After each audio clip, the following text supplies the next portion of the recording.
విశాఖ ఉక్కు. ఇది కేంద్ర ప్రభుత్వం తనకు తానుగా పెట్టింది కాదు, రాష్ట్ర ప్రభుత్వం కోరితే పెట్టింది కాదు, ప్రజాప్రతినిధులు అడిగితే వచ్చింది కాదు. తమ హక్కులకై గలమెత్తిన ఆంధ్ర ప్రజలు ఒక్కటై పోరాటం చేసి 32 మంది ఆత్మత్యాగాలతో కేంద్ర ప్రభుత్వాన్ని ముక్కు పట్టి నేలకు దించి సాధించిన సంస్థ. ఇది తెలుగువారి ఆత్మగౌరవానికి ప్రతీక.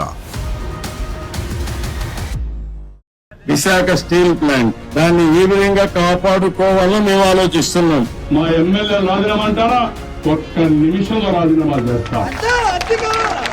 మా ఎంపీలు రాజీనామా అంటారా? ఒక్క సెకండ్ లో చేస్తాం. రాజ్యసభ చేస్తాం, లోక్సభ చేస్తాం, ఎమ్మెల్యేలు చేస్తాం, ఎమ్మెల్సీ చేస్తాం. 1998లో ప్రైవేటు పరం చేస్తామంటే ఎన్డీఏ ప్రభుత్వంలో ఉండి కూడా వ్యతిరేకించిన చంద్రబాబు గారు, వాజ్పేయి గారు ప్రధానిగా ఉన్నప్పుడే కేంద్రాన్ని ఒప్పించి 1300 కోట్ల కేంద్ర అప్పుల్ని కేంద్ర వాటాగా మార్చిన చంద్రబాబు గారు తెలుగువారి ఆత్మగౌరవమైన స్టీల్ ప్లాంట్ను తెలుగుదేశం అధికారంలో ఉండగా వదులుకుంటారని ఎలా అనుకుంటారు?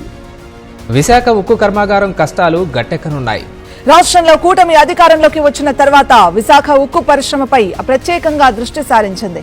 విశాఖ ఉక్కును పరిరక్షించే దిశగా కేంద్రంతో సీఎం చంద్రబాబు సంప్రదింపులు జరిపారు. పేకల్లోతు ఆర్థిక ఇబ్బందుల్లో కూరుకుపోయిన స్టీల్ ప్లాంట్కు కేంద్రం ప్రత్యేక ఆర్థిక ప్యాకేజీకి అందించేందుకు ముందుకొచ్చింది.